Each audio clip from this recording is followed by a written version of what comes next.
في أسئلة كتير جدًا جات لي عن إن إزاي نشتغل في اليابان من بلدنا، يعني سواء أنت كنت في مصر أو في أي دولة عربية، إزاي أقدر آجي أشتغل هنا في البلد، سواء مثلًا الفيزا وهل هي سهلة أو صعبة، برضه حاجز اللغة، وهل أصلًا ده ممكن والّا لأ؟ كل الأسئلة دي أنا جمعتها في فيديو واحد، يا رب يفيدكم، تابعوني للآخر.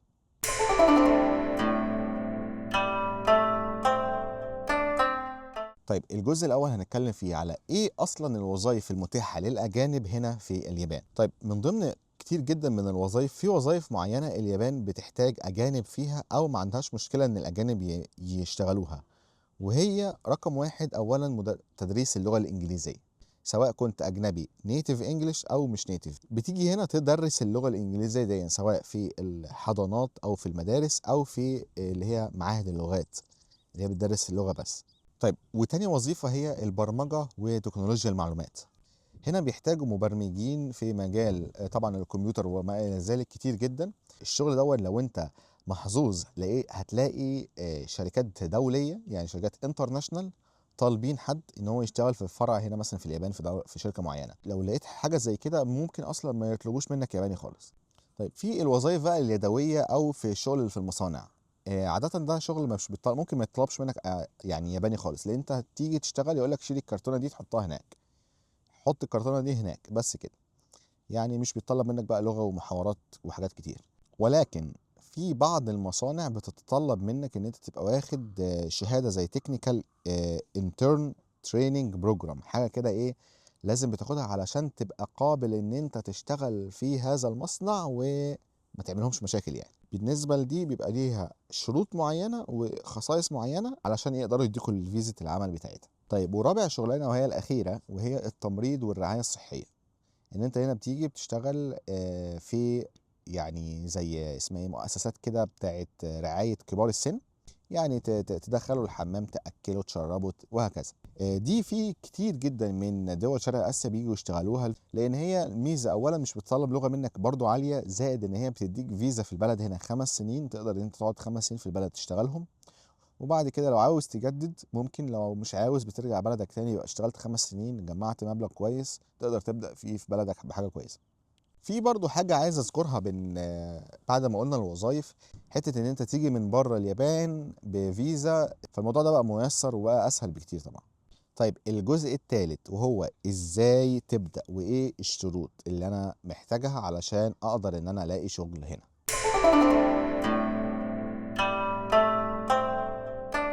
محتاج عقد عمل من شركة يابانية أو عقد عمل من شركة هنا في اليابان، سواء انترناشونال أو يابانية. يعني لكل شركة بيديك عقد العمل بتاعها، اليابان هنا بتديك الفيزا بتاعتها مخصصة ليها يعني.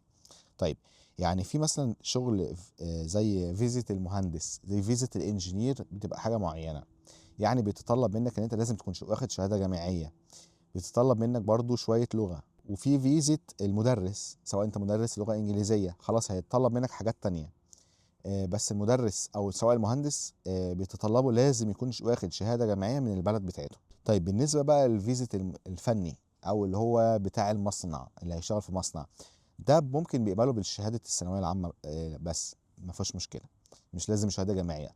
وطبعا مستوى اللغه اللي هم بيطلبوه في الفيزا دي او الفيزا دي بيختلف. التمريض برضو بتبقى فيزا، اللي انا اعرفه فيها ان هي بتبقى 5 سنين، وبتيجي هنا تشتغل. طبعا مش ما يطلبوش منك برضو لغه كتيره، بتبقى برضه حاجة بسيطة، تبقى انت برضه فاهم يعني فاهم حاجات بسيطة بس. ومش مش بتتطلب برضه شهادة جامعية، يعني ممكن تشتغل بالسنة، تبقى واخد الثانوية العامة وتيجي تشتغلها هنا عادي ما فيهاش مشكلة. طيب بالنسبة بقى لحتة اللغة، يعني أنا أنصح 100% إن أي حد بيفكر يجي يشتغل هنا في اليابان يبدأ ولو حاجة بسيطة بس، يعني ولو بس إيه، يعرف بس البيزكس اللي في اللغة عاملة إزاي. في مواقع كتير وفي برامج وفي مواقع كتير جدا، يعني مثلا عندك برامج اللي اسمه ديولينجو. في برضو يعني انا مثلا دخلت اول مره خالص لما جيت ان انا اتعرف باللغه من على اليوتيوب، فري طبعا، تقدر انت تبص وتتعلم بسهوله جدا يعني غير الاول. طبعا دلوقتي في الاي اي والشات جي بي تي والحاجات اللي هي بتسهل عليك الامور جدا واكتر كمان.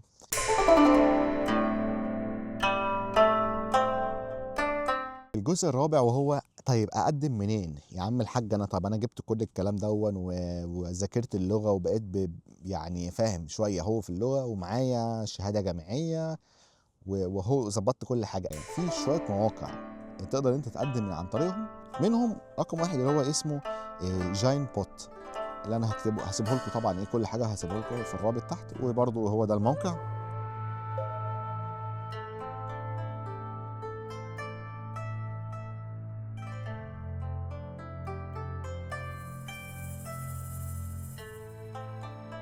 وفي الjobs in Japan.